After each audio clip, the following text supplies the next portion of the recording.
Hello, everybody, and welcome to Worldviews. Today we have on Kari. Kari has been a licensed funeral director for 22 years and has over 30 years of funeral industry experience. Kari, thank you for coming on Worldviews. Hey, thank you for having me. So nice to be here. Kari, I'm curious, as a funeral director, first, before we dive into your immediate industry work, what was your religious upbringing? So I grew up Methodist in the Methodist church and went to church always. My mom was grew up in the church. My dad didn't as much, but I don't remember much of a time where we weren't going to church each week somewhere or doing like Sunday school or whatever it may be. It was kind of always a big part of growing up. So I would say I'm Christian. I don't align with all of the Methodist beliefs anymore, but I am Christian. Interesting. Okay, that's going to paint a nice little picture for the rest of the conversation. Then, and how did you become a funeral director?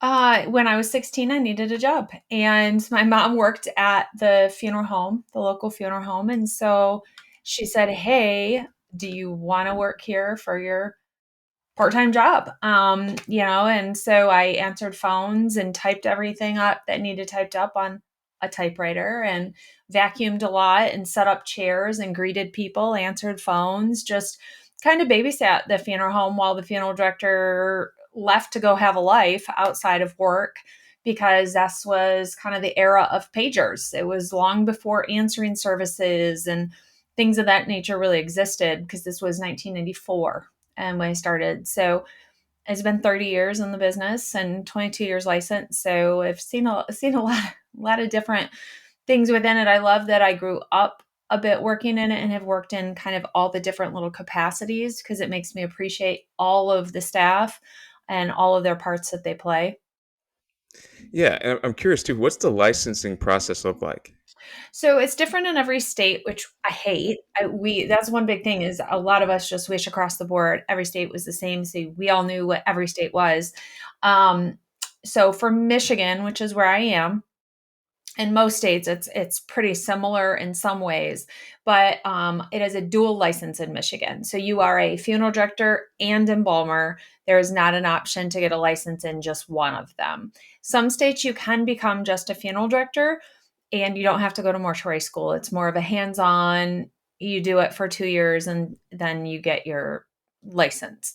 But in Michigan, it's a dual. So there's a bunch of prerequisite classes, and then you go to mortuary school where it's more mortuary focused classes. So like you can do a chemistry and an anatomy and a biology and an accounting and a public speaking and a psychology class, but prereqs. But then when you get to mortuary school, you're doing mortuary law, you're doing embalming chemistry. It's all very specific for what we're doing. So I have a psychology degree from a liberal arts college, and then I have my mortuary school degree, which is a Mm, bachelor's degree also. okay.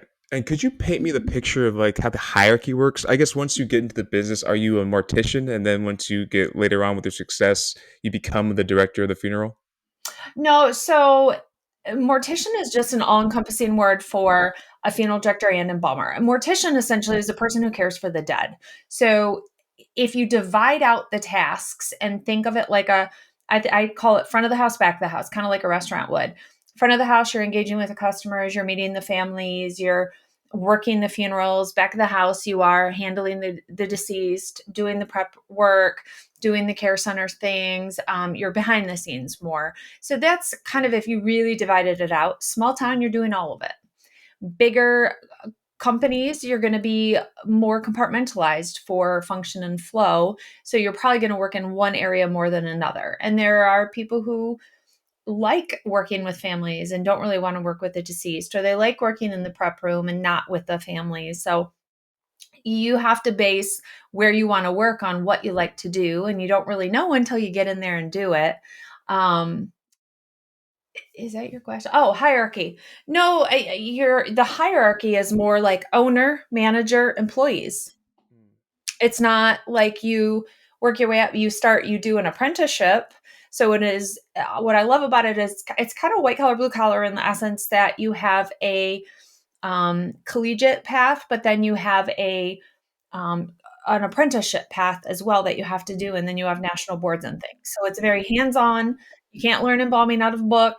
You need to get in there to do it. You can't learn how to meet with a family or how to be a good um, customer experience giver, things like that. You can't learn that out of a book, really. You have to get in there hands on, meet with families, work with bodies and things. So it's kind of a dual two-sided learning. Yeah, and since this is a very sort of morbid industry, have you personally seen a lot of turnover amongst people that work in the industry? Oh, big time. But a lot of it is not because of the death and the overwhelming of the emotion. It's because you work at a crappy place. You can't balance your work life. And so you get overwhelmed, or the business is not what you think it is. In mortuary school right now, it's over 80% women that are in school for classes, and it's a big second career. So you've got like 30, 40-year-old, predominantly women. So you've got moms, you've got wives, you've got grandmas that are all going off to school.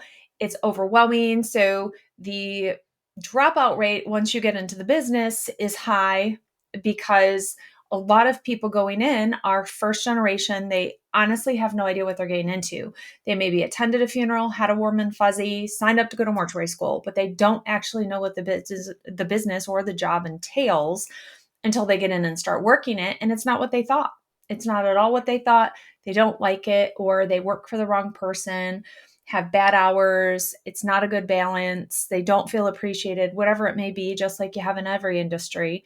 So there's all sorts of reasons for that dropout. When I graduated mortuary school back in 2001, for women at the time, it was 1 in every 3 women will still be in the business after 3 years. And that was back in my day. So I don't know exactly what the stats are now.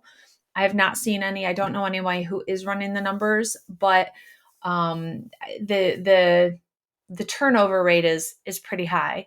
There is so many job openings. It is a very in demand business, but you have to move to where the jobs are, and that's what a lot of people don't realize is they just want to stay put where they are.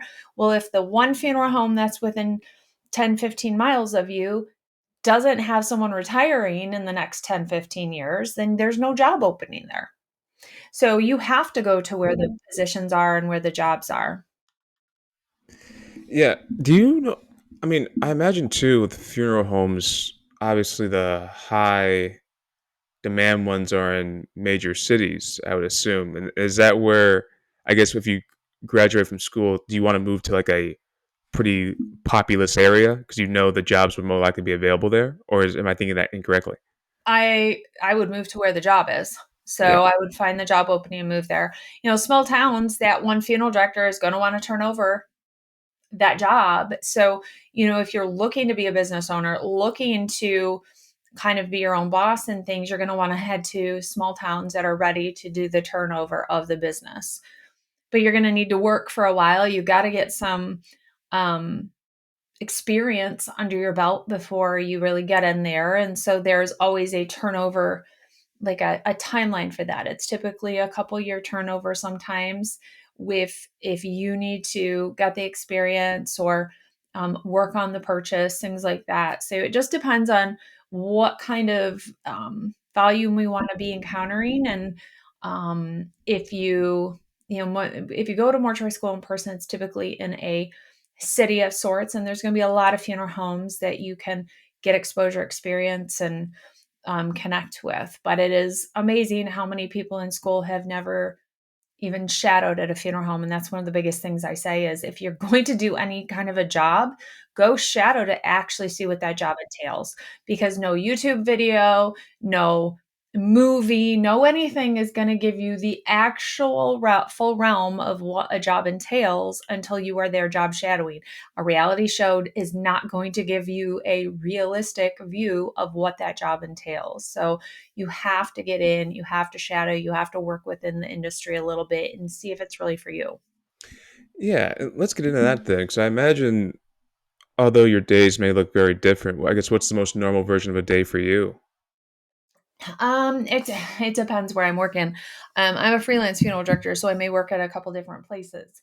The one place I work is high volume. For the most part, there I am meeting families. That's just some my strong suit for me is handling a large caseload where I can handle and work with all the fine, minute details of several families at one time. I feel I do that well. Um, so that's my stronger area at that funeral home. I do get in the back. I do um, work in the back some, but not as much there. So it just depends where I'm at. So there really is no standard day. You may get there, you may have three families to meet, you may get to the work, you may head out on a funeral all day long. There's literally no 2 days that are this. And that's what's great about the business as well. I guess that would be what draws you to it the most, the fact that there's so much variation. I think so. I think because you get to wear a lot of different hats. They say burnout is high in a lot of businesses. At this point, I think the last statistics I saw is that throughout the course of most people's life, they're going to hold six different jobs where you go back 30 years and you worked in a job your whole life, 40, 50 years, and then you retire and you're done. Now everybody's switching up jobs. And so to be in one job for a very long time, we are now a society that needs to be engaged, needs a little excitement, needs a little variety. And this position provides that because you can be doing science one day, you can be doing arts the next day. You're encountering people from every single walk of life, every single race, religion, socioeconomic state, everything. And so you, as long as you're open to it, are learning every day about all these new things. You're learning and using new different skill sets that you're picking up. So you as an individual are constantly growing and getting to tap into different things, which is great. Yeah, when it comes to skill set too, I imagine your social skills are very advanced because of the fact that how many absurdly challenging conversations you have to have with families about their loved ones that have passed away.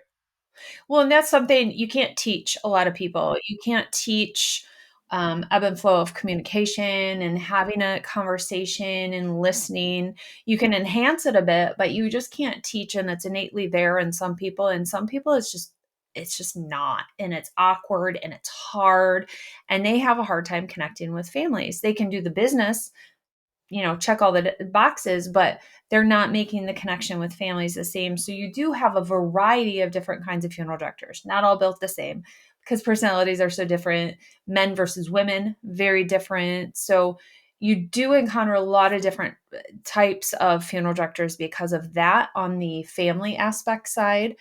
Just like some people are strongly suited towards science and anatomy and can figure that part working with the bodies out better than others. You can be capable, you just may not be on certain levels. So it just depends with everybody. We're not supposed to be right and left brain strong at the same time. And this is a job where you have to use arts and science cohesively every day that you're at work. It's not a natural form of thinking for most people. So some days you're stronger than others in areas and people are different, but yeah, communication, getting to talk to people, but you have to be interested in humans and in people, and you have to love old people, and you have to realize those old people were 20 and they were clubbing and they were meeting boys and girls and sneaking out of the house, and they were doing all the same things we did as youth.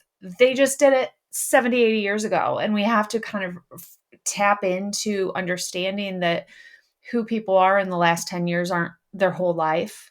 They didn't just play bingo, they didn't just want to bird watch. They had all this life that happened before the end stage. And so tapping into that and talking about that and getting to know the people, even when you have to have a human interest to really connect with families.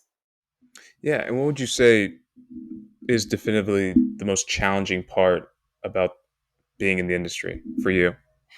Um, Most challenging. I think one of the biggest challenges we face right now is um, money.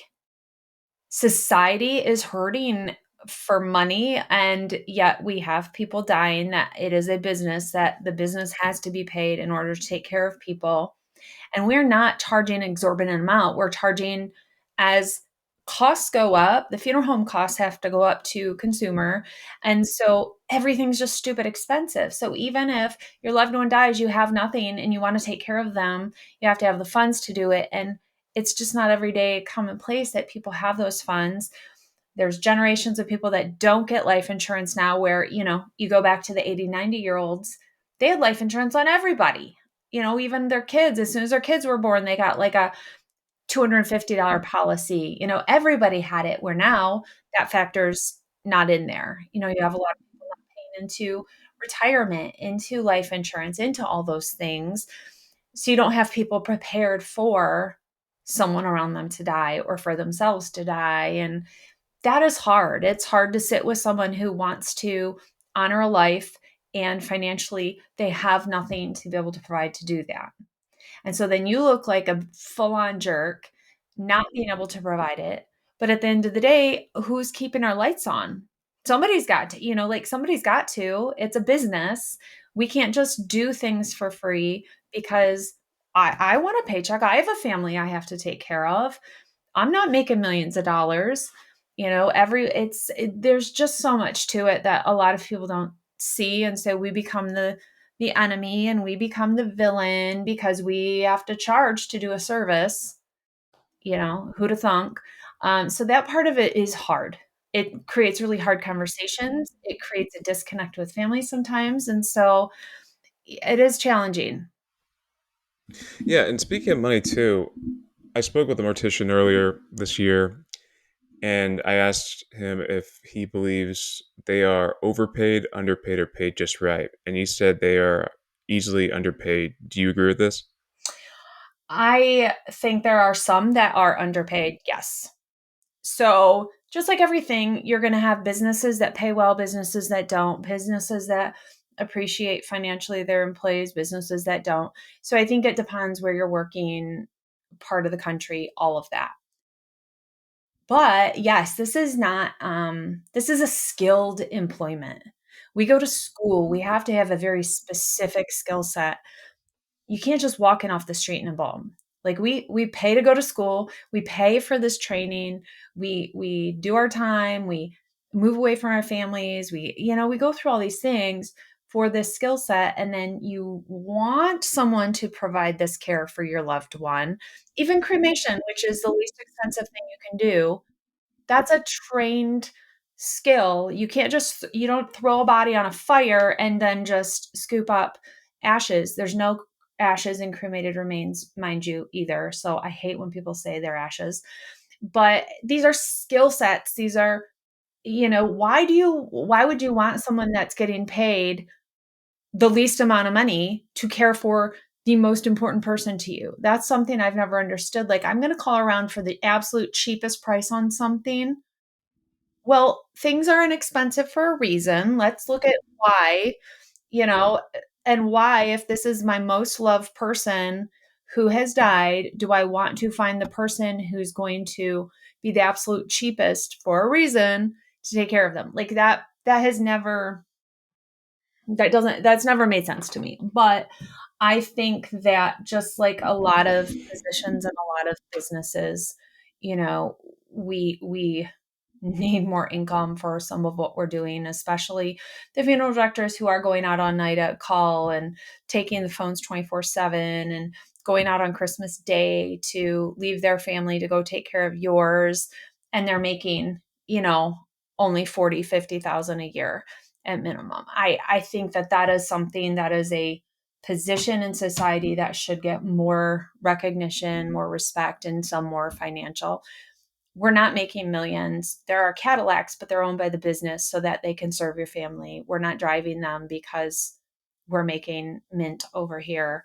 So there's a lot I think a lot of people don't recognize, but we've become the villains a long time ago in a lot of ways. And that's just reality of it. Hmm. I'm curious too because you mentioned how there might be a misconception that people think those that cremate others have an easy job, even though it's still skilled labor, or that the bodies that get cremated turn into ashes, even though they don't. What other misconceptions are there that we have for the funeral industry that you want to clear up with people? Oh, people use the wrong words for things a lot. Casket, coffin, not the same thing. Interment, internment, not the same word. Urn instead of an urn. Just like a lot of terms that people mispronounce. That's a big misconception that, oh, trying to think of some.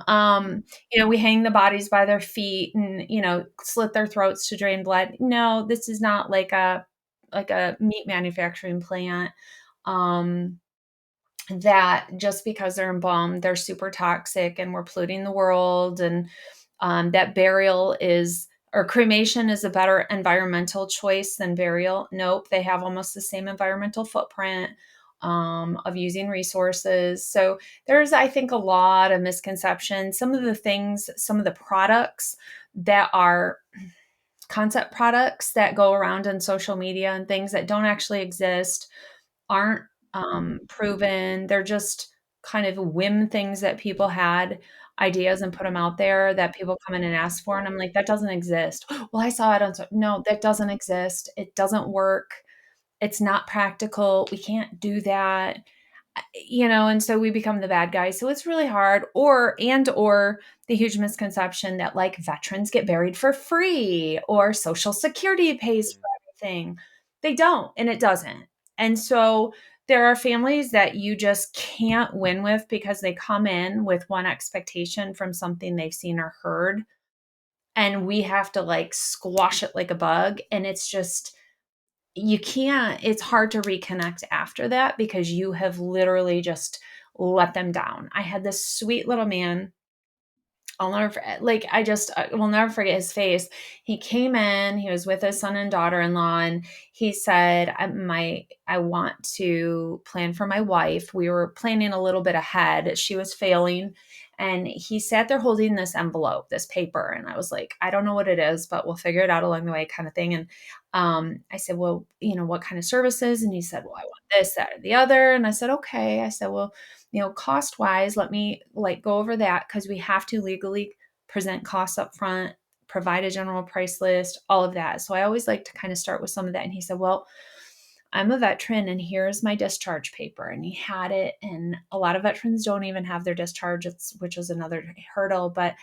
And he said, I get to bury her for free. And I was like, oh my God, oh my God, oh my God.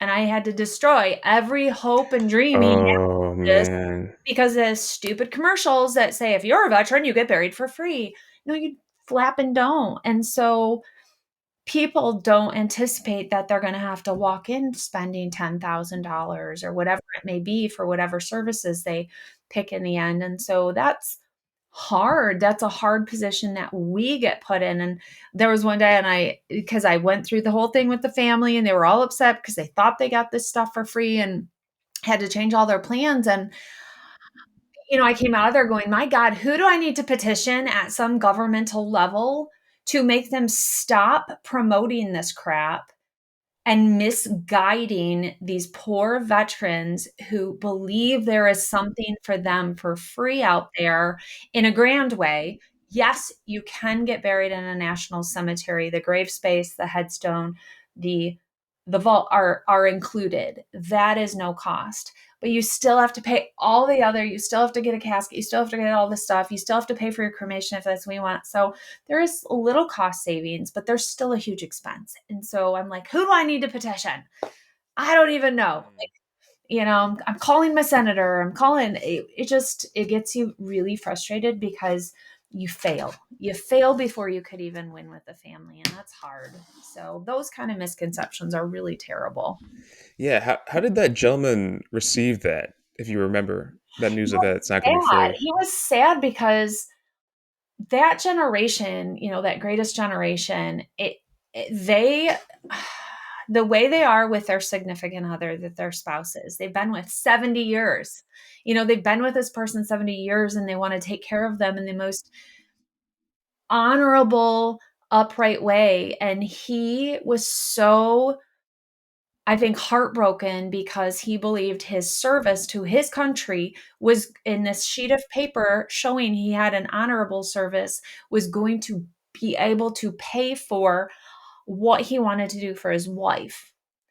And then he's doesn't have a lot of funds outside of that because you have to get rid of all your wealth in order to be able to get some state aid to help with your health care and with help with everything, and go into some long-term care because you can't care for your loved one at home. And so, your income and all that you have is completely depleted down. So then you don't have the 10,000 to spend to do that service. So then you have to step back and think, okay, well, what am I not going to do for my loved one that I want to do here?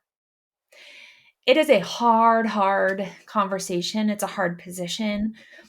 He was just, I think, heartbroken because what he had believed for so long was not true. And so I couldn't tell you what we ended up doing when she died. It wasn't too long later. It was about a month or so later, and um, couldn't tell you what we did. I don't know if I ended up meeting them on the at-need side when the death occurred, but it was just heartbreaking. So that is one of the biggest misconceptions, is funds that are out there that don't actually exist.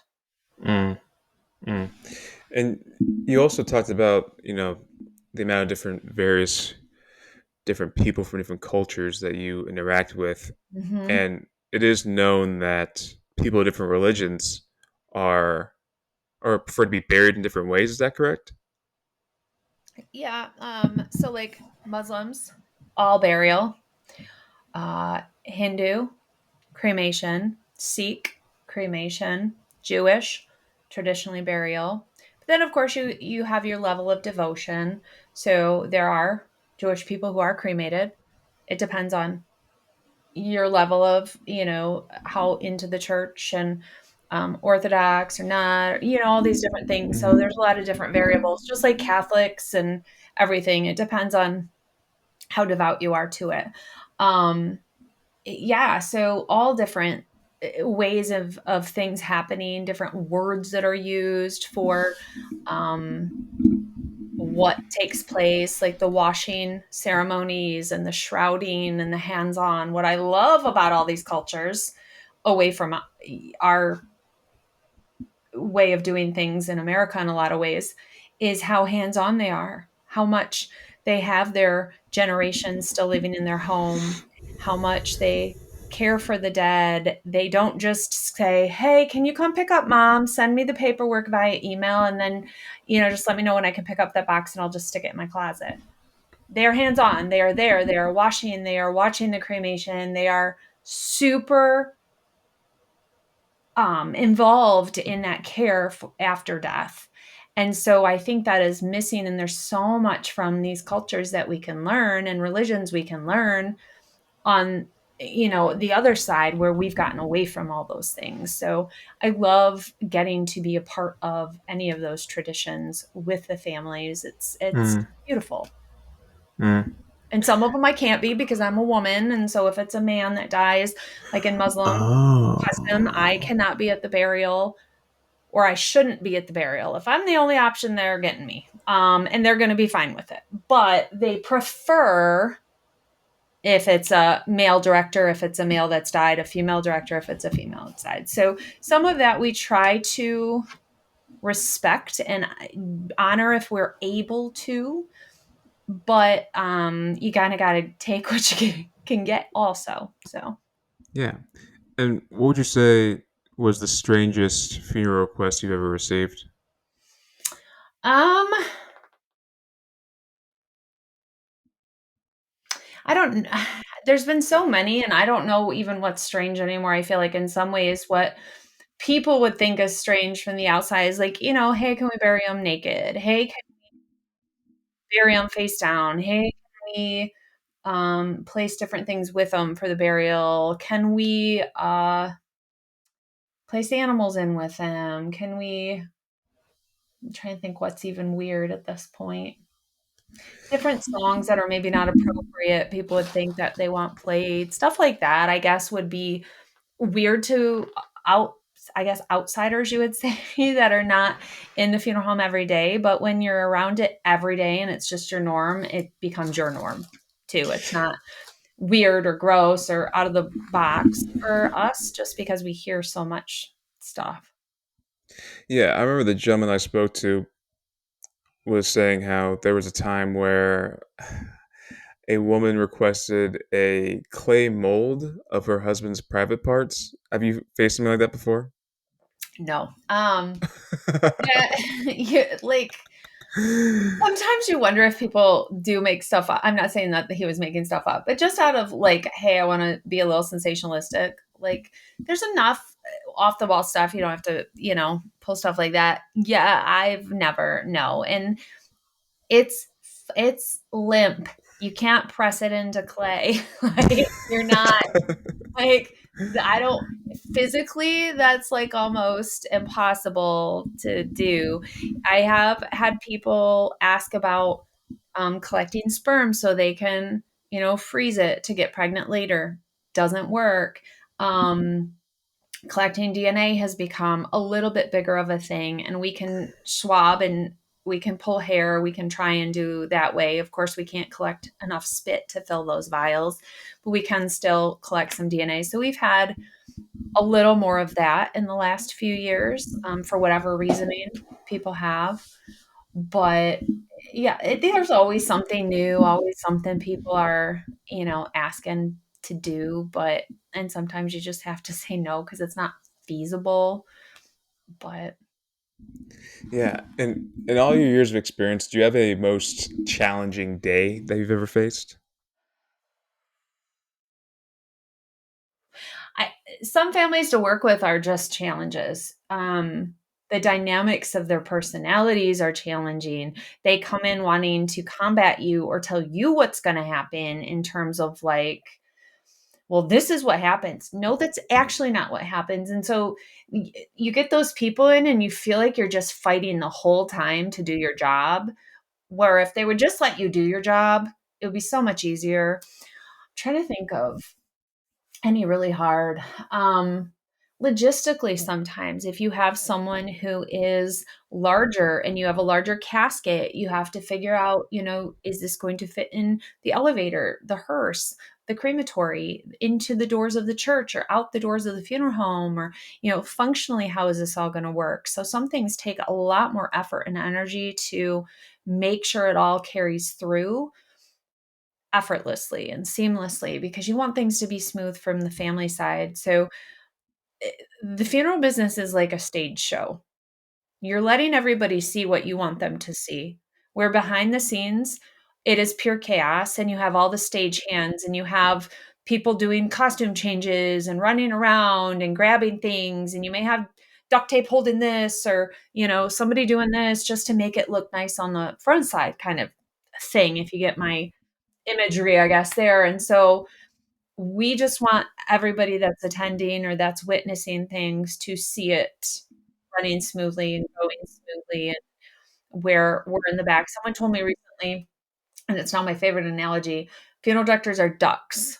On the top of the water, we are calm and we are smoothing, and under the water, our feet are going like crazy, crazy, crazy, crazy, crazy because we're scurrying, trying to make sure everything's in place, handled, we have the right checks, we have the right permits, we have the right urn, we have the right casket, we have pallbearers in place, we have the vehicles we need, we've called everybody that we need to call, we've done everything we need to do, we have the music all lined up, the technology is ready, the live stream is ready. All of these things we do as funeral directors that are on the backside and you don't see that we're doing. But all those phone calls, all that emailing, all the setting up websites and everything, that all has to be done by someone, and that's what we do. Mm. And do you have a happiest memory that comes to mind? Um,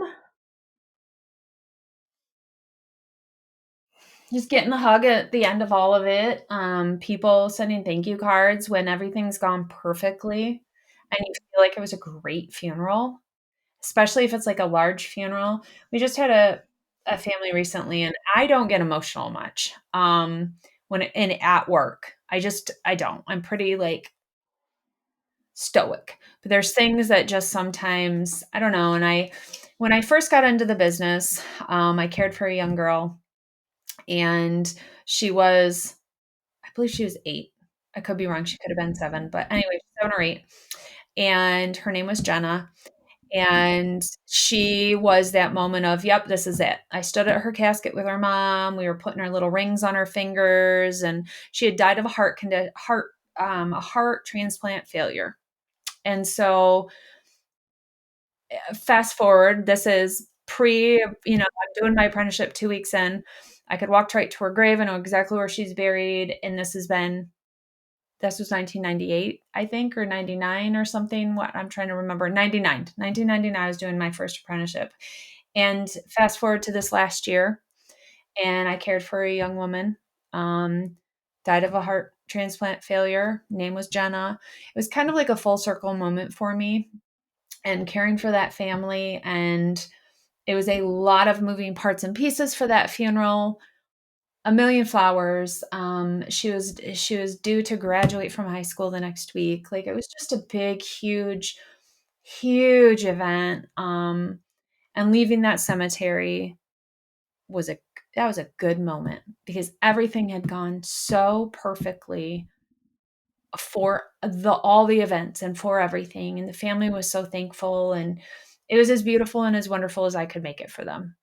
Like, you can't fix heartbreak, you can't fix loss, you can't fix how much it sucks when someone you love dies, but I can make sure everything goes as smooth as it can while you're with me, and that's all I wanna do. And I think some funeral directors go in thinking they're going to, fix broken hearts and, save the world and everything, and we're not. We're just trying to get them through this phase with us seamlessly, effortlessly, so they go on the next phase on the right foot. And so when I have a good funeral and I get back in the car and I can drive back to the funeral home and I know how good it was, like, that's the best feeling ever. On their shittiest day, I don't know if I can swear, on their crappiest day, I just had a good day because I did what I do at my best that I can do it for Yeah. somebody. So those are good days for me. Those are good days. I'm trying to think back to, like, the bad day, and I've gotten in a car accident on the way to a funeral before. I've had pastors cuss me out. I've had families cuss me out. I've had, stuff like that happen. But I don't know, it just comes with the territory in some ways, because we deal with every walk of life. So there's going to be things that we just can't avoid happening. Technology doesn't work. A song doesn't get to be played. Those things are bad, and you feel bad because do that moment for the family. So if it's not exactly what they want, there's no redo on it. It's a one-time event really for them. Yeah, I guess too. Have you like, what are some big changes you've seen in funerals over time? Are there any notable ones? Because in my mind, I'm thinking that funerals now are more towards celebrations of life than just like sadness the whole time. If that makes sense during the funeral itself. Well, a funeral, some people focus on the death. If you have someone who took their life or died in a car accident, so much gets consumed by the manner of death rather than the life living up to it. And so, everybody coming to the visitation wants to ask, well, what happened? What happened? What happened? Stop being those people if you're going to a funeral. Like, stop being that jerk, because that mom doesn't want to tell 300 people that her child had mental health and whatever it is. Like, talk about the life of the person, ask a great question about their life, share a memory with the family. Don't be the jerk that asks. You don't need to be the one that knows everything. Um, what did you even ask? That was a I was basically saying big industry Oh, trends. yeah, the celebration of life term is so overused at this point. People walk in and go, I want a celebration of life. It's a funeral. At the end of the day, you're having a memorial service or a funeral. It doesn't matter what you call it. You're here because somebody died. You're reflecting on the life. You should be celebrating who they were and whatever you're doing, but at the end of the day, they died and you're here because of that. So I really dislike the term celebration of life because it's so overused. You're not coming in here and celebrating. You're sad, and nothing you say or call it is going to change that. But whatever makes you happy, go ahead and call it a celebration of life. But I think memorial gatherings are becoming bigger. That's what I see is even if people are doing cremation without a body present there, they're still gathering, they're still having the visitation because people have seen the importance of having a space, having a time, getting food, getting whatever. And so far more people now than 5 years ago are having an event if it's cremation. And whatever they want to call it, they're still getting together and they're focusing on the life a little more. If there is a body there in a casket, you're really got, death is smacking you in the face because they're right there. Where if it's an urn or there's no body at all, you can kind of avoid the elephant in the room in a little ways, if that makes sense at all. So I think that you can call it more celebration of life when you do have the lack of the body there. Mm. And how do you deal with it all? Like, how do you deal with seeing death so frequently? How do you deal with the deaths even being tragedies such as suicides or children dying and whatnot? How do you get through that? They're not mine. They're not my loss. And whenever I have a new employee, that's the first thing I talk to them about. It's not your loss.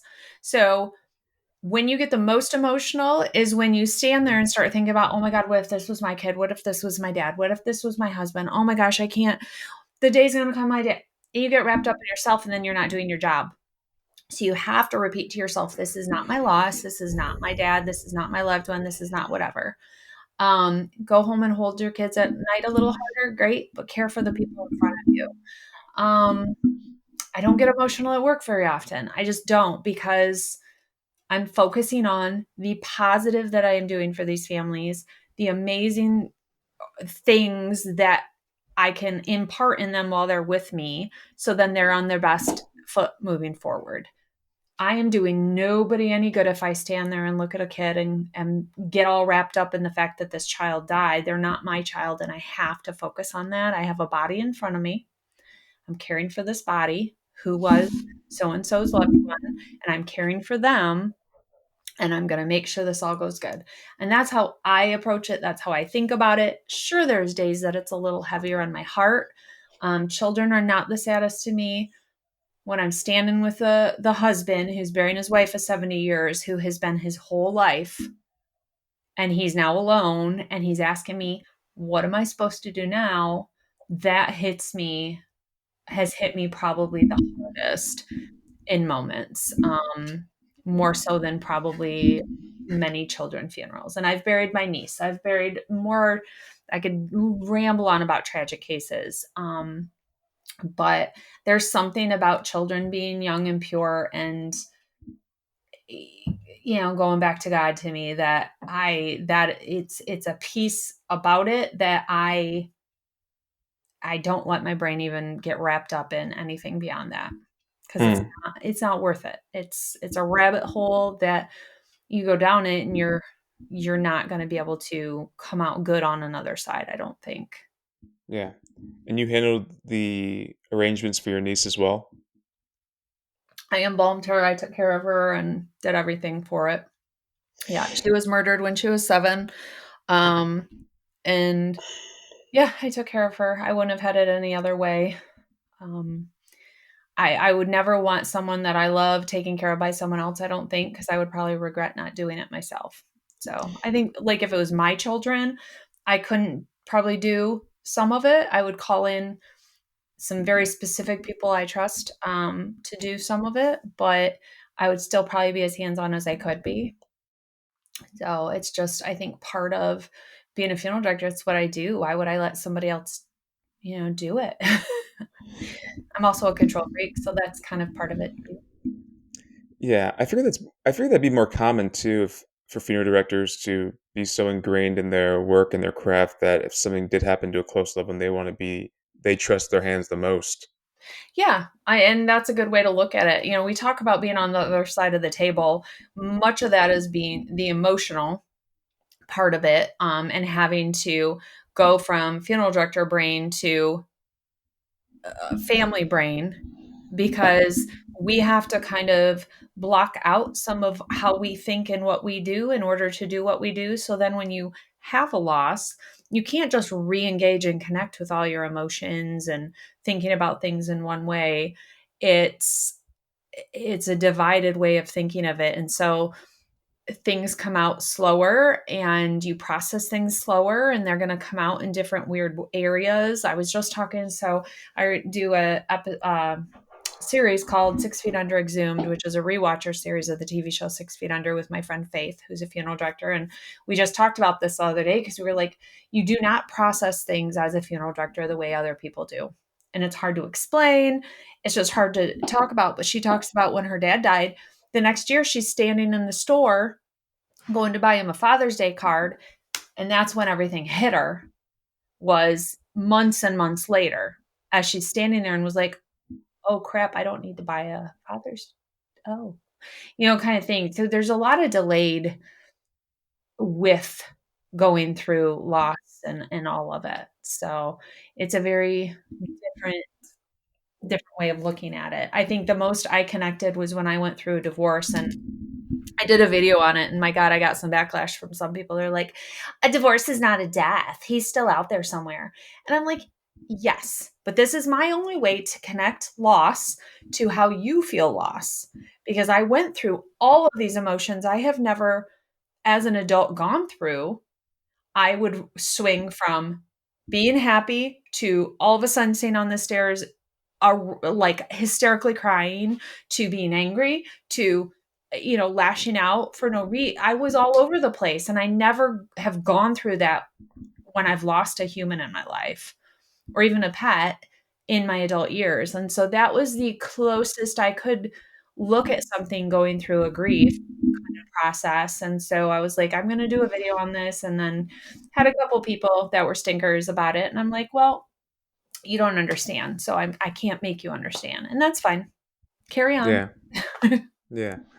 How has this whole thing affected how you want to be buried? Do you have a certain preferred procedure or Um, method? I think it has changed in the fact that it's not about me. So, and I say this to families a lot. I'm like, is what you want for yourself going to meet the needs of your family? And long ago, someone said that to me, and I was like, oh, dang, is that spot on? So you've got people that are like, I just want you to cremate me, don't have a funeral. And then you're sitting with this family, and they're like, well, they want to just be cremated, no funeral. And I'm like, is that what you need? Well, we really do want to do something, but now we feel like we can't because they made us promise. And it's like, how unfair is that to your family? You're not here. You don't have to carry on without someone. You're dead and gone, and you've put that on your family. And so they feel so much guilt. They can't even have what they want to have to make themselves feel in a better place to carry on without you. And that happens a lot. And I think that's so selfish. You can say your choices for yourself, but then ask your family what they want to do for you. What's going to help you after I'm gone? What do you feel like you need to do? Find a middle ground, find something that you can agree upon together, or just leave it in their hands. But I love natural burial. Like, don't embalm me, shroud me up, let me be dead for a couple days, super dead and stinky, just to make sure I'm dead, and then just bury me with flowers and loveliness in the ground. I think there's something just beautiful about it. And I think witnessing the Muslim burials and just natural burials and stuff, I just think there's something beautiful to it. But if my family needs to put me in a casket and sit and look at me for a while, go for it. Like, do what you need to do. I think it's about them and about what they need whenever that time comes. So that's my answer on that. So No, that's really interesting. I never even thought about that because I've been asked that question. I'm always like, well, you can bury me in the backyard, but I never thought about it in the perspective of, well, your family is going to be here still to face the emotions of whatever happens to you. So you should be thinking about them in that time. That's very yeah, enlightening. they have to go to the funeral home. They have to sit down. They have to pick things out. They have to authorize everything. So what do they need? What do they want? What is their um desire is going to be for what they want to do for you, because you may not want a funeral, but you're not here. Do they need to memorialize you? Do they need to do something for you? Do they want to honor you by doing a gathering or something?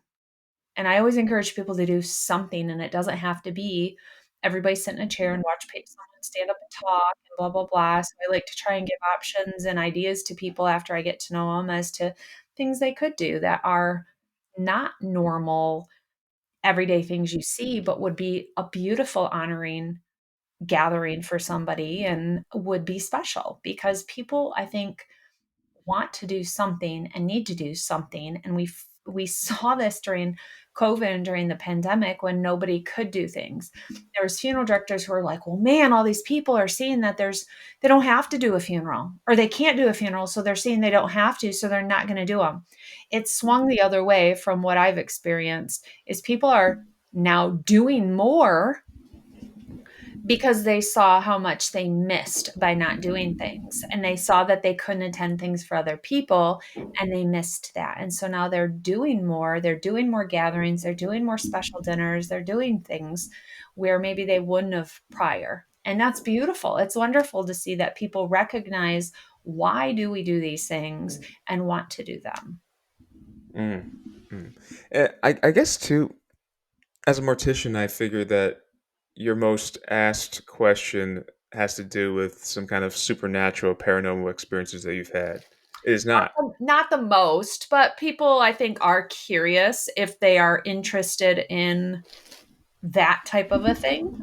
They want to know, and they will, of course, want good, juicy answers. And just like people want to know if does the body sit up on the table? How often do people wake up on the prep table? Those kind of things people want to. How does my most asked question, which I will tell you, is my loved one died X number of years ago. What do they look like now?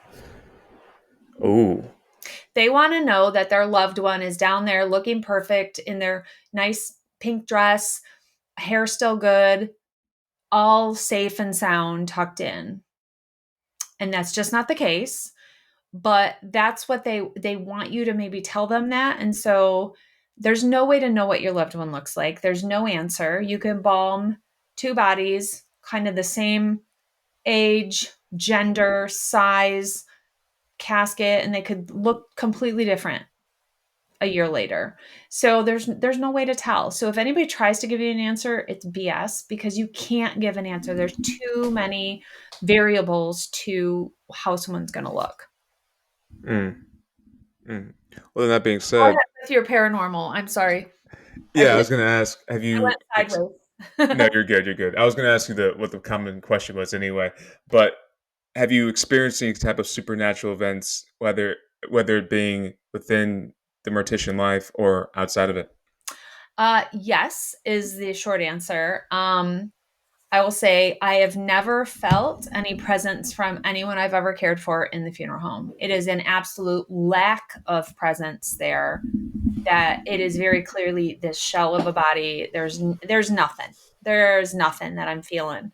A lot of funeral homes are old houses.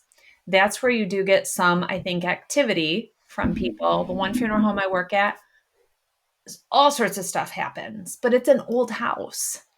A lot of people have, lived there, died there, all sorts of stuff, and that side of it. I don't think the bodies have any spirits coming in with them. That's my personal belief. I will say though, so um, I'll tell you two stories. One happened at a funeral home. The owner had just died a few weeks prior, or a few months. I couldn't tell you exactly how long it had been, but he had died there in the funeral home. Older guy, I mean, natural death. And I was sitting at a desk. There was stairs, the entry stairs to my right, and a huge big window over it. And it was very bright. So I'm sitting there, and the receptionist, graphic design girl that worked in the office, she had gone downstairs to do something. And I'm sitting at the computer and I'm working, and I see the light to my right gets blocked out, and someone or something goes past me. I thought she came upstairs and was going to the visitation room to set up what she had gone down to get. So I was like, all right, I didn't even think anything of it. So then I'm doing whatever. And then I turn and she's walking up the stairs. I said, did you just come up here a little bit ago? She goes, no. And I was like, well, shoot. So whether it was an old owner there walking around, whatever it was, like something went past me, does not scare me at all. Something was there. It's an old house. Who knows? And then I lived, me, my ex husband, my two girls lived in this house, and several things happened while we were there. The girls would talk about, and they were little. I'm talking like 3 and 1, 4 and 2 when we were there, would come down from upstairs and talk about the old man that was up there. And I finally told him to go away, and then that stopped for a while. But one night I was putting my daughter to bed. I was sitting on the floor next to her little bed. I had my eyes closed, and I hear this, like a little kid kind of like frustrated breathing, kind of like whimpery right next to my ear. And I went to open my eyes because I thought my daughter from her room across had walked over. I opened my eyes, there was nobody there. And I was like, huh, okay. A couple weeks later, I was in my other daughter's bedroom. I had crawled in bed with her. She wasn't feeling good. And I closed my eyes and I feel, like little kids, how they crawl up on the bed and they crawl across you like a puppy. They don't care what's under. They don't avoid legs. They just go across everything. And it came up across. And so I opened my eyes thinking my daughter was there, and there was nobody there. But there was physically something that had been on me. So what it is, I don't know. And I was talking to another funeral director recently, and I said, it's funny because that house, nobody had lived at that house or died at that house. It is next to a lake. Lake is a conduit, they say, for activity. Who knows? Old Indian or Native American grounds. Who knows? And he said, I've always thought that adults, you're not going to stay with your body. You don't want to go to the funeral home like after you die. Like, you're not going to go there. Who wants to sit and watch somebody dress you and stuff? Nobody does. Kids get lost. They don't know what they're supposed to do maybe after death. So if there's the spirit world, however you want to think about things, and if a child's spirit comes with them to the funeral home, who are they going to attach and gravitate towards? The mom or the female figure. That's your safe part, when you're a kid. You kind of gravitate towards. So it's like maybe something went home with you. And that's why it was there. If something was there. I think that's why you call it paranormal. You can't explain it. People are like, how do you be a Christian? Or how do you call yourself a Christian and believe in paranormal? I'm like, because it's unexplained. I know things happened. I've experienced it. I can't tell you what it was. I'm not telling you it's a ghost. I'm not telling you like little Jimmy Thompson came home with me after he died when he was 2. I'm not saying that. I'm just saying this happened. I don't know what it was. Something was going on. So, I've had things happen and they're just unexplained and who knows. But I hate this. There's a funeral home or an old funeral home that somebody bought, and I can't tell you where it is. I feel like it's in Ohio or Pennsylvania or something. And they're just like promoting it as this haunted house and like, hey, come do ghost hunts here. Hey, do this. They do like their Facebook lives and they walk through the house, and this is where they hung the bodies and drained them in the basement. And this is that. And I'm like, that was a funeral home in 1950. It was super regulated in 1950. We're not hanging bodies in basements. Like OSHA came around, there's things that regulated that didn't happen. Those are not factual things. You're saying crap about our industry and our business that don't exist to try and generate business for your ghost story thing. Like, don't do that. And so making all kitschy what we do, I really hate that. I think it's fun to do some, but don't say that we're doing that to bodies just to try and better your business. I think it's absolutely disrespectful and terrible to say, but so there's some good and bad with that. I do love the whole paranormal thinking and some of it. And I've had a psychic, my buddy Clayton, who just passed away, died just a couple months ago. He did a couple psychic readings for Josh and I, and holy crap, he was so creepy spot on with some things with Josh, like talked about things that I didn't even know.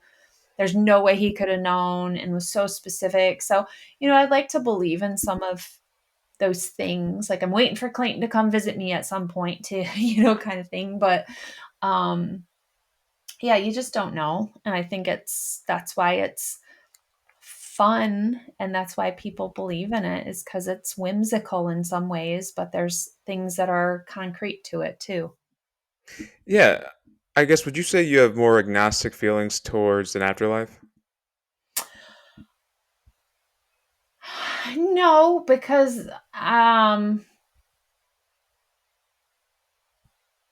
no, because I've experienced God. I've never experienced heaven. Heaven is a conceptual thing. I'm not saying there's not a heaven. I'm saying that nobody can tell me what that's like because nobody has physically been there and then also been here. So it's one of those, you don't know that you go from here to heaven and that you're not here. Like that's the part of Christianity that I got. It took a long time for me to verbalize it and to voice it because I'm like, I don't know that there's a heaven, but I don't mean there's no heaven. I don't think it's the way that some people want to believe maybe it is. I think that there's, you can interpret all of it in whatever way you want, but I think it's going to be what it is after I'm gone. And so we don't know what that looks like and whether it looks like that you can still exist here in some way after death can still be a Christian belief. And I think that that's okay. I don't think it has to be separate beliefs in what it is. I think that, there's Christians who do evil things. There's Christians who, persecute others, which is anti-Christian if you read everything. So it's, you get into it and it's, my sister's ex-husband murdered my niece. He was a pastor. Like so there's a lot to the Christianity, and that's why I know what I believe and I know who I am and I know the God I believe in and I know all of it, that I can still believe that things have been experienced. So I don't know that it's a non-Christian of all of it kind of thing. Yeah. And you said you experienced God. Was that in like a supernatural sense? No, I feel like there's things that happen and you know that that's a God moment. Like Yeah. just happen. That didn't just come about. That is God. Like that is a God thing. And I'm sure anybody can argue it any other way, and that's fine. Um, Belief is belief, faith is faith, because it's what it is. And so, Sure. yeah, yeah. Well, and yeah, agnostic. I believe there's something. I don't think there's a higher power that's not God. I think that it's, I don't know. I'm talking in circles, I feel like too. Oh, Yeah, you're good. um, yeah, it's just unknown. And so it is what it is. But God's unknown to a lot of people. They just don't know or believe. And when me and my boyfriend got together, he had grown up in church and I think kind of had stepped away from it. And now he's back and he's like, I've seen God actions and God things since I've been with you. He said, and I can't believe I would have a day where I didn't believe in him because of what I've witnessed. And so I think it's all about what you see and what you witness and what generates your belief, because being around and I think working in the funeral home with different religions, standing there with a group of, people who are Muslim who believe in a different God than me, a different deity, a different higher power, and they're so devout in their faith and in what they do and why they're doing it.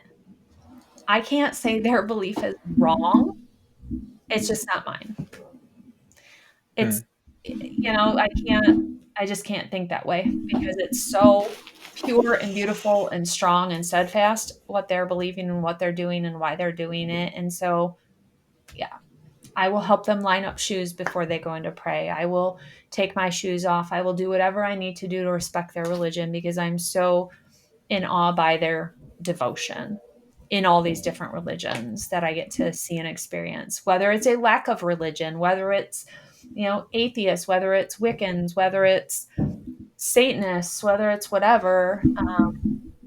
I find that respecting them is the best way to go. And everybody doesn't believe that, but that's kind of Yeah. Yeah, that's interesting. Because I guess that would be because I was going to ask you how this job has changed how you look at the world. It sounds like it's giving you a new profound respect for all individuals in it. Yeah, I mean, I grew up in a town of 500 people, 50 kids in my graduating class. I had one half black girl, you know. There was there was no diversity. There was nothing. I knew nothing about anything beyond my little bitty world. And then I went to college, and I went to college in a town that the average household income was $19,000. It is one of the FBI's most tracked drug trafficking cities in America. And there's this really amazing liberal arts college that got dropped in the middle of it.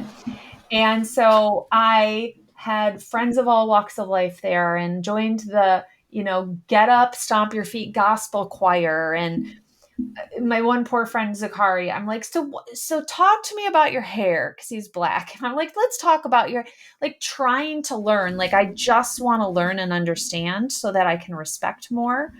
And sometimes they ask too many questions, but that's okay. But I would rather ask the questions and know the answers than be ignorant about it all. And so, like, right now, my one of my good friends is Joelle, and she's the grave woman on all social media. She's a funeral director, and she does multicultural teaching about how to care for people of different ethnicities. And there's nobody else teaching about this within death care. It's freaking amazing. And so I'll be like, I'll text her random questions. And I know that she knows it comes from a place of love. And even if I phrase something wrong where I'd be ridiculed by someone else, she answers my questions. So along the way, I've tried to learn what I can from all these different pockets, but I came from a super vanilla, no diversity childhood to now serving all these people of every walk of life. I mean, that's a huge thing, that if you work in a small, little, predominantly white funeral home, and then all of a sudden you go work in a large city where you have diversity, and someone comes in and asks you for an obituary and they're black, they're not talking about what goes in the newspaper. That's the folder you get at the funeral that has pictures and everything in it. So verbiage is different between cultures and between races and between everybody. And that's something everybody doesn't realize. And so the lingo can be different when you're talking Mm-hmm. different people. And so it creates a little bit of a divide, but you have to realize and understand all of that when you work in businesses like this, where you do encounter just everybody. Yeah. Yeah. What do you think you'd be doing if your job became obsolete? Oh, it's such a great question. I love forensics regardless. I love the death and what happens to bodies. And um, I thought about going into forensic psychology for a while, but that was like 12 more years of school, and I hate going to college. I am not a sit in class, listen to someone talk person. My brain does not function that way. I can't focus that long. Um, Forensic anthropology, the study of bones and what happened to someone. Love it too. So I feel like I would be down some, like, private investigator, criminal something or other road, maybe. I'd love to be a writer, would be fun, but that it takes such focused dedication of your time and your energy and being really good at it. And so, I don't know if I have that to do that full time, long term. Um, yeah, there's so many things that I don't know. I like to be independent a bit. I like to be an entrepreneur. I'm working on a patent for a product. I'm always trying to think of something I can do and start and build and mold. And so who knows? It depends on what opportunities in front of me at that moment, probably too. So Mm. Okay. Well, last question. Be curious to hear your answer to this one. If God came down and said, "You can ask me any question that you want, and I'll answer it," what would you ask him? tell me about heaven Oh. from the maker. I mean, that's going to be my honest answer from somebody that can tell me the actual truth, kind of thing.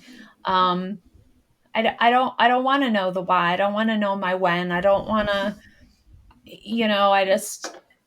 I think a lot of those questions, some questions maybe people might want to ask.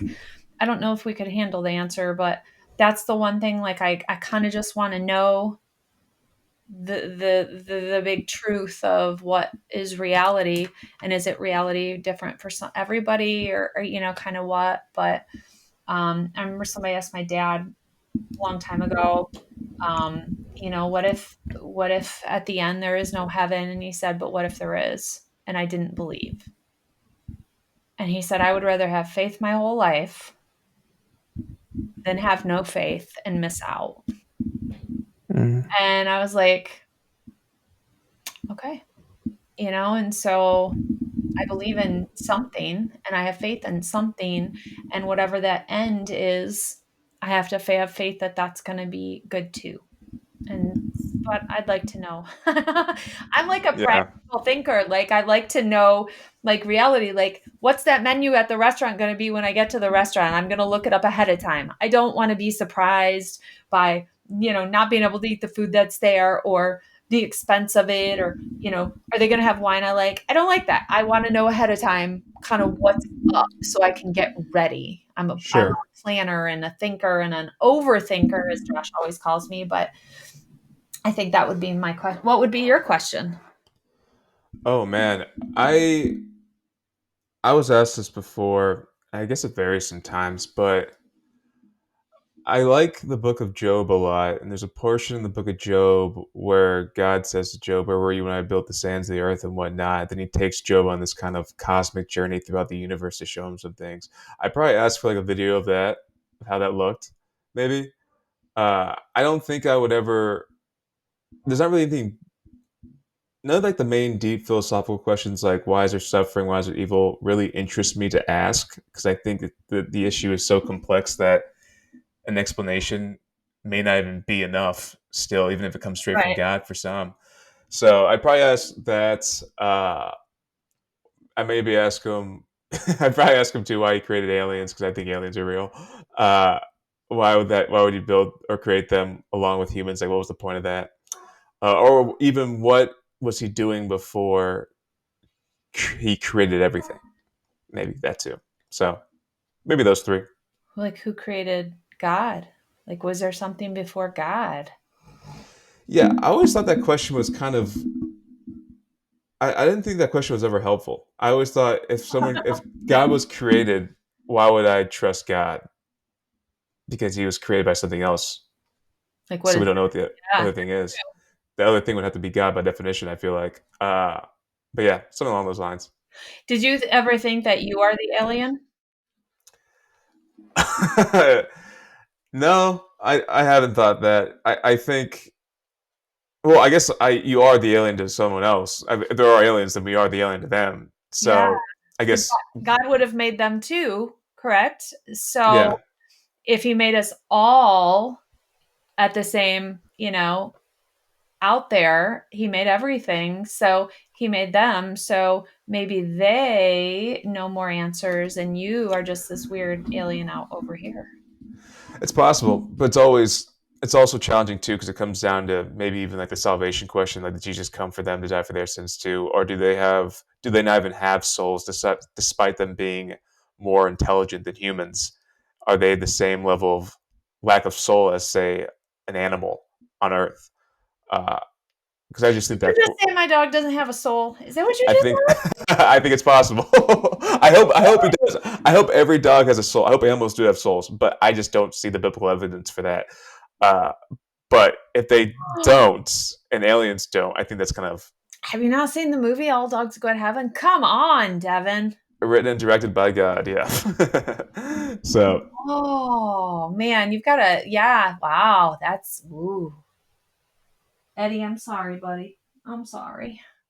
yeah, I'm sorry to all the dogs out there listening to this if they get offended, but You're gonna have cancel culture by the lines and canines of the world. cancel culture one pod at a time. But yeah. Anyways, Kari, thank you so much for taking the time to talk to me about this. This You're is a welcome. very interesting conversation. Is there anything else you'd like to leave with our viewers?